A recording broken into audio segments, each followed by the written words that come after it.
Hi there, everyone. Welcome to Jess's Writing Clubhouse, the place where you can get updates on all my writing process and my thoughts on other things inside the publishing world. So today I wanted to first start off with a kind of an update on what's going on with my projects. Right now, it is April 26th, and The Slayer and the Spy is finished, and it is due for publication on May 1st. Now, that won't be when this podcast actually goes up, but I wanted to batch film a few of the beginning episodes just so I could put them out slowly. So more than likely, The Slayer and the Spy will already be out by the time that this is actually posted onto the podcast sites. But I'm very happy to be done with Slayer and the Spy. This book took way longer than it should have, but due to things that were kind of out of my control, not a whole lot I could do about it to fix it. So now it's like the next course of action. I've been doing a lot of marketing for it, and it's been doing pretty well. So we'll have to see what happens release day. As far as next projects,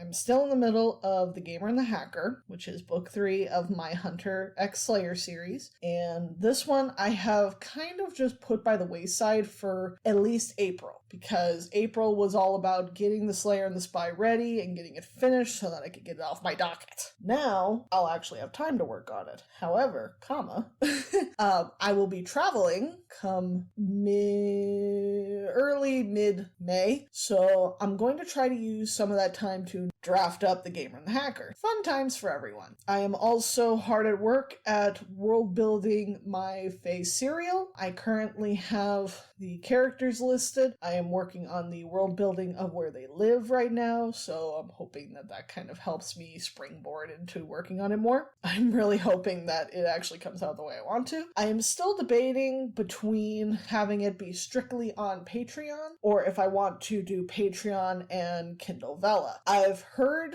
a lot of good things about Kindle Vella, but I've also heard some very kind of sketchy things, and I don't know which one to really go with at this point. I'm thinking of reaching out to someone who's been doing Vella and talking with them about what their experience has been, whether or not they do Patreon and Vella, and that also ties into the novellas that I have coming for in between each of the Hunter x Slayer books. Now, I've already started re-outlining novella 1, which is 1.5, comes in between the Hunter and the Cultist and the Slayer and the Spy, and I've got it outlined. I have the note cards written out for it, so now I just have to draft it out. I've already drafted out this story once, but because I hadn't finished book 2, it didn't match up with what actually happens in book 2. So it's like, okay, well, obviously I can't do a novella until the books that are surrounding this novella are actually done. So fun times. But currently, those are the big projects that I'm working on. I haven't really worked on any of the other series recently because these are the ones that are primarily taking up my focus. So we'll find out what happens. I have also been looking into, as a personal note, I'm looking into diagnosis for ADHD and autism to see if I can get on some kind of help, because the biggest problem that I had when I was working on Slayer and the Spy is that I was so depressed and so anxious with everything that was going on in my personal life that I didn't want to work on anything.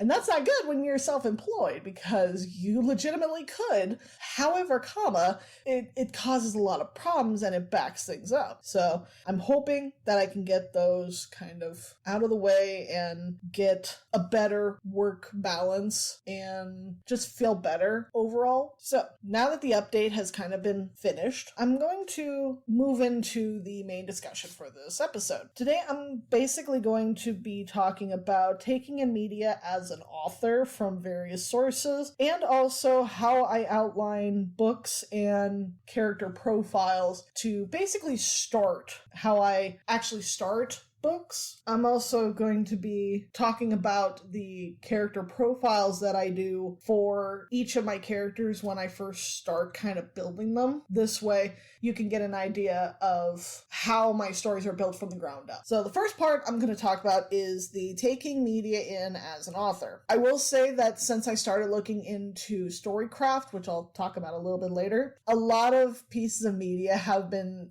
not ruined, but I see the blue blueprint that they're working with. And I can kind of guess what's going to happen based off of what I'm seeing. And that's really cool, in my opinion. I find that really cool that I can kind of guess what's happening and where the story might take it. But one of the things that I enjoy is watching movies. I do movies, TV shows, video games, books. But movies, to start with, I really enjoy a really good romance. Most of the movies I watch, I want there to be some romance, or it has to have a really good story around it. And one of the ones I just recently watched for the first time was a movie called Strange Magic. This was a movie that came out, and it kind of flew under the radar. I do remember seeing advertisements for it, but I don't remember, ever seeing it in theaters. And it's a fairy movie. I do watch it when I'm trying to get inspiration for my face cereal. And it's a love story, but it's a love story in a kind of predictable way, but it's really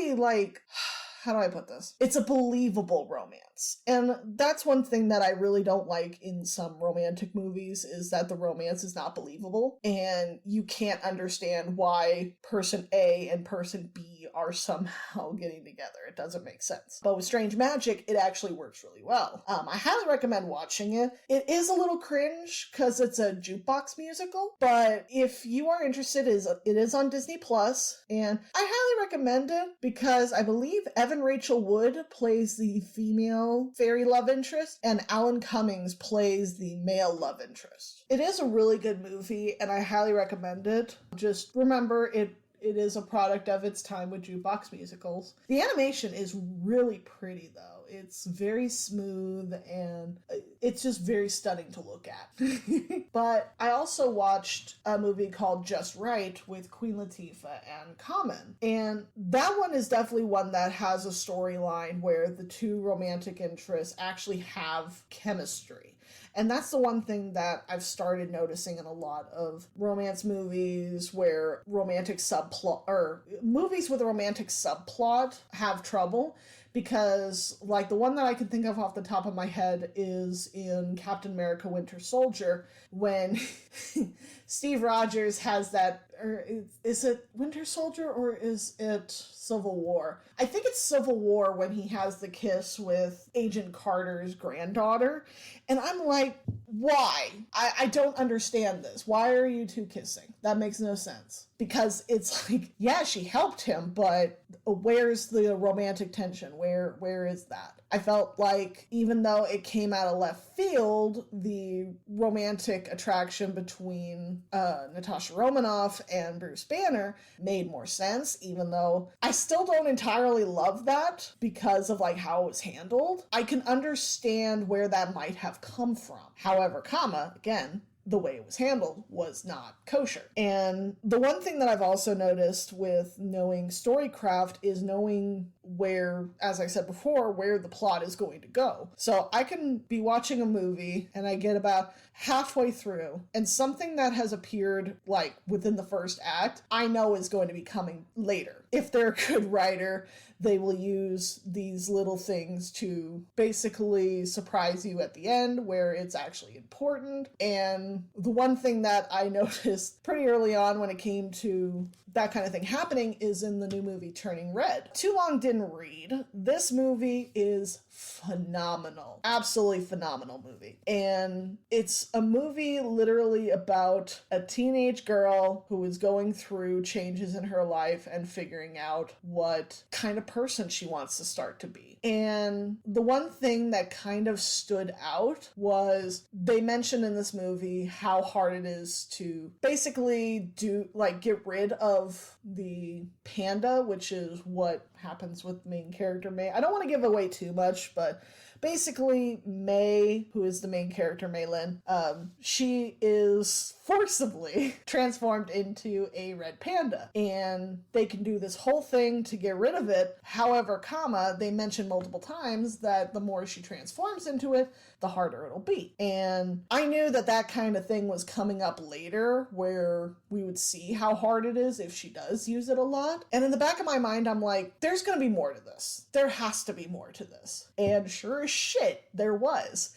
And I absolutely adored Turning Red. And I was so happy that it gave me so many nostalgic feelings. things because I was 12 during like the time frame that the movie sits in 2002. So a lot of the things that Valen is going through are the same things I was going through at that age. So it was very relatable. This kind of leads me into what I see when I watch TV shows. Now, versus movies where it's a much shorter span of time, TV shows also have their own arcs. They also have fillers that will help with character development, and that's majoritively what filler episodes are for, is for character development.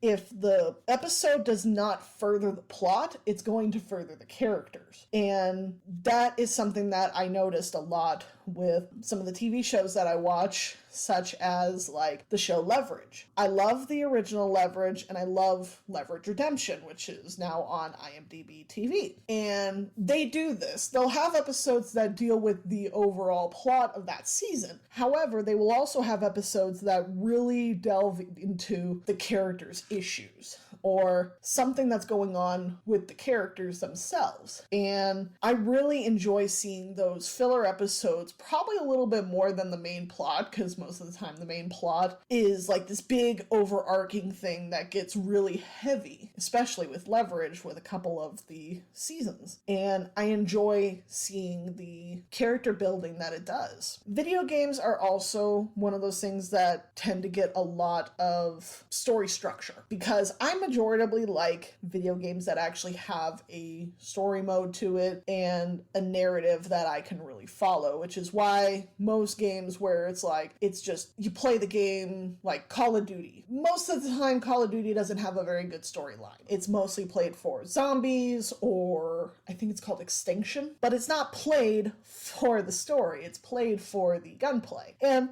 no shade on them. If that's what you like to play, more power to you. For me, I need a game that has a really good story behind it. I need something that I can grip onto and it keeps me playing. I think I mentioned in a previous episode that the two games that really gripped me hard were the Mass Effect trilogy and Cyberpunk 2077. Now, both of these games gripped me in a bad way, so I'm not going to go into it because that's a very lengthy rant, and I more than likely have already mentioned this. However, there are games that held my interest in more positive ways. The one that screams to mind is the game Persona 5. Now, Persona 5 came out several years ago, and it is a JRPG slice of life / turn-based combat game. Now, basically, half of the game is you are a student in I think, would it be called high school? It's like upperclassmen in Japan. Basically, you're in your last couple of years of school. And you are basically put into a town that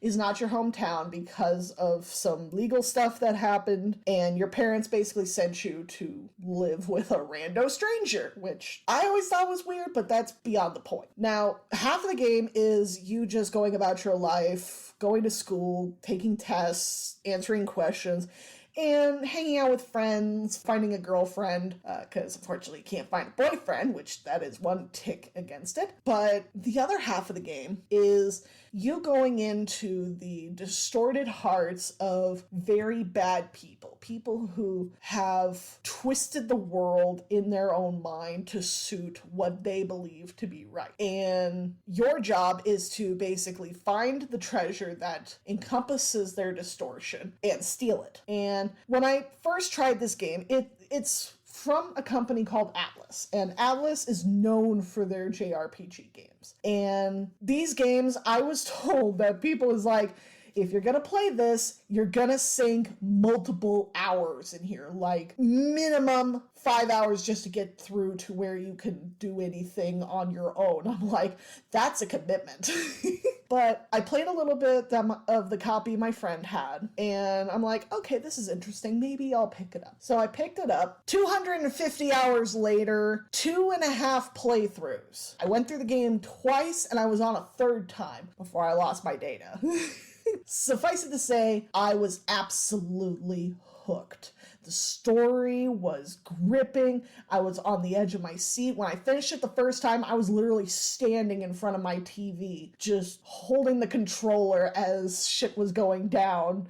And I messaged the friend who had first let me try it. I'm like, oh my God, what have you given me? Mind you, I was actually farther than they were, so they had no idea what I was like talking about. And it was, every day I was playing this game. I'd literally wake up, do a little bit of work, and then spend the rest of the day playing Persona 5. I was absolutely obsessed. And I was so obsessed that it actually spawned the original concept for the Reaper series. That should tell you how much this game affected me. And this game, its story was so gripping. The characters were fantastic. And I highly recommend anyone who loves like long form stories, who is willing to put in the hours to do like 75 hours worth of gameplay. I highly recommend it because it is an absolute joy to go through this game. Yeah, there are parts where it's like kind of boring because again, slice of life, but it's so much fun to go through the storyline.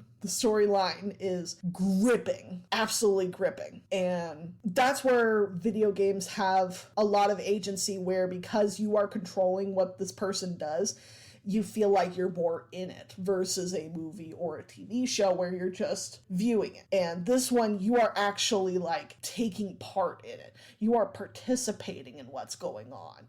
And there's something very visceral about it. And that's primarily why I like really strong story-based games. Then we move into books.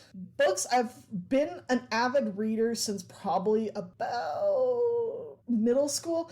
I did try to read a little bit when I was younger, but I never could really get into it. It wasn't until I finished, I think it was Prisoner of Azkaban for Harry Potter, and I listened to that on audiobook, which probably should have told me something. But I then read the entire series, and then I started reading adult romance, because my mom had a whole bunch of that. And that's kind of just where my interest lied? I don't know. That's where my interest was adult romance. And I kind of haven't looked back since then. I've dabbled a little bit into graphic novels.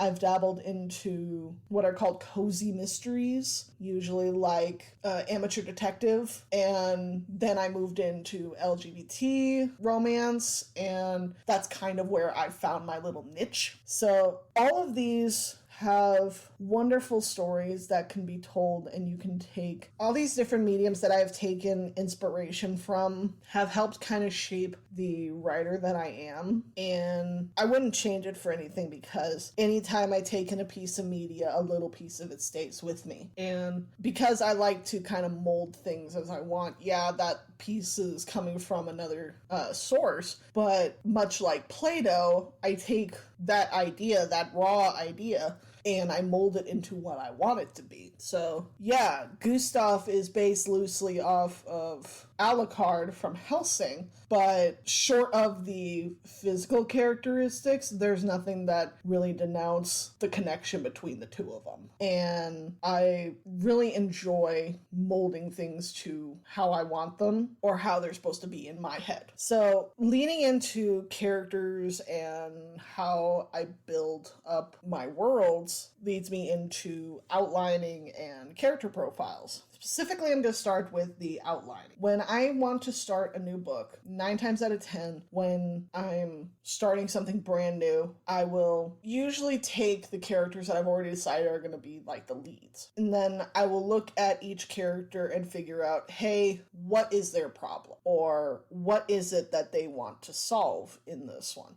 Sometimes the solving comes in beforehand, sometimes just some funny scenes. Usually I try to think of some funny scenes for the two of them to go through, because I'll find something humorous that is like, okay, you have an aristocrat with someone who is like lowbrow, and it's like, okay, what can I put in there that's going to make one of these characters highly uncomfortable? It's going to be funny. And usually I'll write that down. I'll write like some generic shit, or if I've thought of something from a movie, it's like, okay, well, put it like this from this movie. I want this kind of scene that's that's very similar. So I'll just write that down like in a notebook, or I currently have a plotting notebook for all my Hunter x Slayer couples, and I'll just write that down. I'll just keep writing down ideas that come to me. Sometimes plot lines will come to me, or if a character starts talking, I'll write down what they say and like what their story is, and I'll slowly build up the information there. Now, if I have a couple of ideas, but I need more because it's like the next book, I will actually sit down and I will start to really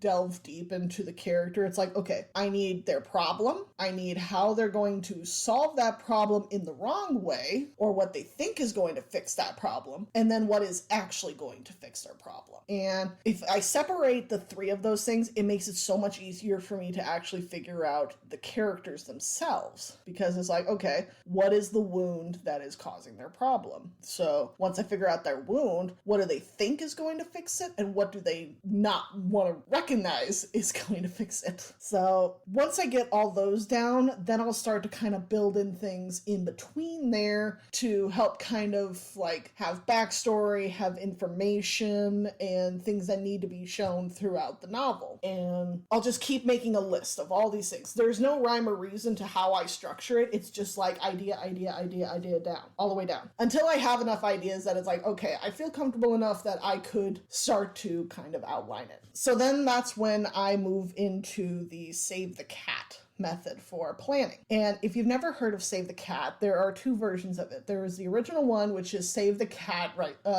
The last, I think it's called the last book on screenwriting you'll ever need, which was originally written for screenwriting. But then we have Save the Cat Writes a Novel, which is taking the same process from the original screenwriting version of Save the Cat and moving it into novel writing. And this book has been absolutely revolutionary for me, because it has helped me to craft stories that I otherwise would not have been able to actually craft and build on. With The Hunter and the Cultist, I had already kind of the main plot and the main story beats already figured out, but then when I started The Slayer and the Spy, I had none of that, because the original plot that I had for it did not work. So it's like, okay, now I gotta build this thing from the ground up. So Save the Cat has definitely helped me with building from nothing. And the same thing goes with The Gamer and the Hacker. That one also changed absolutely completely. So it helped me compartmentalize each beat in the story. And eventually I'll do an entire episode just on Save the Cat and how it's helped me and break down all of the beats. But suffice it to say, if you are interested in this, it is available, I believe, on the libraries app on Libby. I know there's an audiobook that's actually read by the author, Jessica Brody, and it is phenomenal. If you are someone who needs structure when they write, I highly recommend it. Even if you don't like neat structure, if you're more of someone who pantses your books, I still recommend at least giving this a shot, because you don't have to outline it based off of what is said in here, but it might give you some idea of where you could go. Just a thought. So basically from Save the Cat, I take what I call the beat sheet tree, and I basically break down character A and character B, and I break down their entire story from when we first see them at the beginning of the book, when they hit their catalyst moment of like their world turning upside down, then to the midpoint where things are flipped once again, and then to my favorite beat, the All Is Lost, where their world crumbles around them and they're lower than when they were at the catalyst, and then finally at the final image when they are where they need to be, having learned their lesson and being happy, or at least happier than they were in the beginning. So I basically do this twice. I do this for character A and character B. And then what I do is I take those two character sheets, the beat sheets, and I slowly start to weave them together into a narrative that makes sense. Basically, I will take each beat and it's like, okay, would this fit chronologically within a story that I'm trying to tell? And there'll be some times when it's like, we'll have a string of character A getting a couple of chapters or character development, and then there'll be a string of character B getting some character development element, or they'll go back and forth between the two of them. And I'm just slowly weaving in their story together. Like with the case of The Slayer and the Spy, there was a third element I had to also introduce, which was the actual crime element that goes along with it. So I had to also weave in that one. That one actually came after I had put together the main story, and then I added in where the clues were about the villain and all that, and ultimately it came out really well. And basically it's creating a timeline of events, and this way I have a detailed idea of where my story beats are coming from, who's supposed to be narrating, or at least who should be narrating this, or what beats of the story are coming. And I will just make sure that everything in each character story is being hit upon. Now, this is where I get a little anal retentive. From that beat sheet tree, I will then start doing what I call scene cards. And what I do is I take a whole bunch of little post-it note cards, like the wide ones, and I will start scene 1. Start with the first beat. Usually it's whatever character I've dubbed the main one, the one that's going to change the most throughout the story. And I will write down, okay, this and this happened. And then I will look at the next beat that's supposed to happen. It's like, okay, in the chronological of this scene, is this what comes next? Or do I need a bridge gap to get to that next scene? I basically use the beat sheet as a map. Like I'm on a road trip and it's like, okay, I need to get from Los Angeles to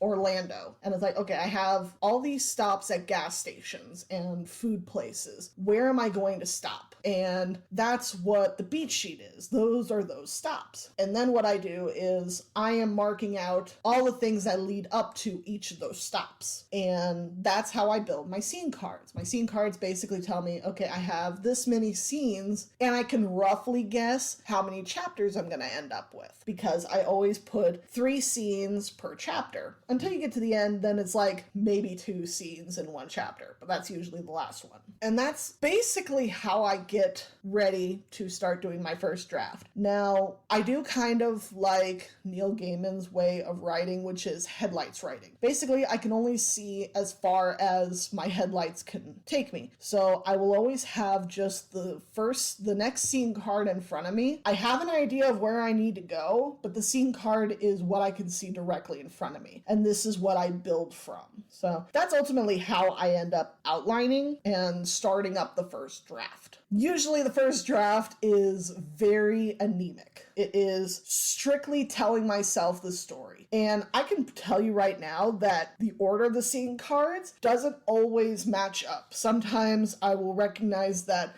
I'm moving ahead with the plot and there's still some things that need to be added. So I'll hold off on using those until I actually can use up that plot. And it's a moving target. It's just a constantly moving target. So the one thing that the first draft really does for me is help me to solidify the characters, because all of this outlining, all of this beat sheeting, and all of this scene cards could be absolutely derailed if my character has not been like fully fleshed out because of not understanding what it is that they are needing. So that's why I try to circumvent that by doing character profiles. And what I mean by that is I figure out all the basic information about them, such as their age, what they are they human, are they mortal, are they werewolf, and then like their age, their height, their weight, their clothing style, the way they carry themselves, what is their background. And this is where I start to get into like what their problem is. I don't delve too deeply. I go surface level. Basically just getting an idea of who this person is. And what really helps is I will go to Google and I will just look for a character a reference. And just looking for something that gives me that vibe of the character. And I will have that as the character reference. Most of the time, if I'm working on that book and I turn to my cover artist, May, and it's like, hey, can you find someone who looks like this? Because I know you can't use Google images for your stock photos unless you pay for your stock photos. So I basically give my cover artist, is like, okay, this is what I'm thinking about. Can you find something in this realm? And so far, she has been phenomenal with that. But basically, this is where I kind of figure out some things about the character, and it's what allows me to jump off into that outlining portion where I can then build their actual story. And I've tried a couple of different character profile builders, and it's just like a whole bunch of lists of things that don't do anything for me. It's like, okay, I need basics: age, eye color, hair color. Like, sometimes you can give me economic status. The one that really trips me up is the ages, because obviously vampires and werewolves, they can live for a long time. And I severely need to get a timeline going, because I've already struggled with figuring out when times were. So that's something I need to definitely start working on. But now that I've talked your ear off for this whole time, and I really do appreciate all of you listening here and listening to me ramble about outlining, because up until I actually started doing professional writing, I thought I was a hardcore pantser. I just kind of fly by the seat of my pants. No outlining, it didn't make any sense to me. But then when I actually got into Save the Cat, oh my god, it made so much more sense. So I highly recommend for people who think it's like, oh, outlining is too hard, it's too stringent, it doesn't let me be creative.